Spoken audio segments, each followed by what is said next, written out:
তো এই রোহিঙ্গা সমস্যা তো দিন দিন জটিল যার গই তো তো কেন মনে হয়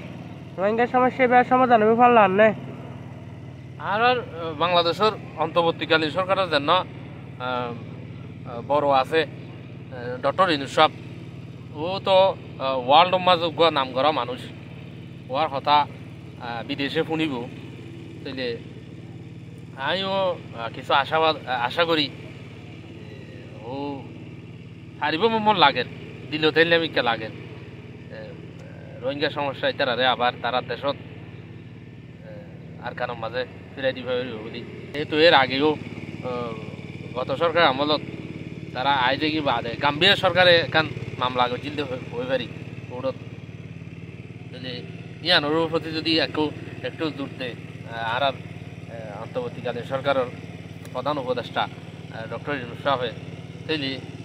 রোহিঙ্গা সমস্যার সমাধান করে বলে আশা করি। তো এটা আছে আরকানা চললে এখন আরকানা আর্মি তো বর্মাত আজ অফিসিয়ালি বর্মা মিলিটারি ক্ষমতাত তো এই রিপার্টিশনত কেন করব করে ওইবার মতো তো রাস্তা নদীকি জু নদীকি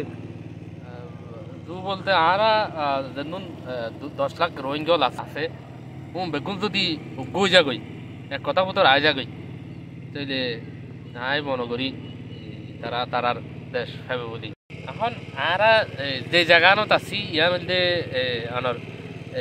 দেবিন্যা ঘাটির ঠিক উত্তরটা হতো একদম হাসা ইচ্ছা 2015 সালের ইচ্ছা করি এনে বর্মার না থাকা বাহিনী আর বাংলাদেশের বিডিআর লয় এনে আই জান্নাত বসি এই জায়গাতে কান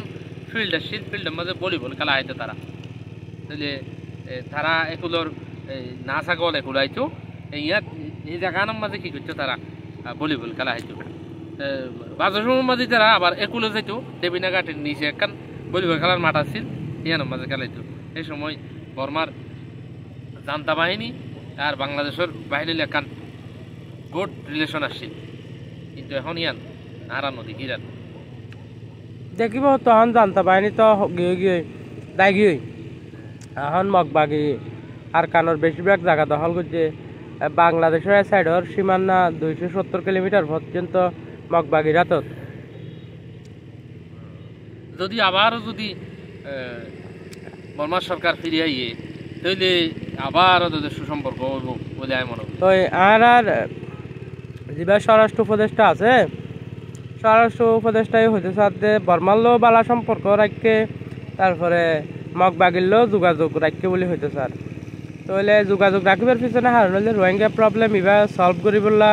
সরকারে আন্তরিকভাবে চেষ্টা করে দেখা যাক আর কি নইলে বেগুন ওয়ারালার ফাইসলা আর বেগুন চাই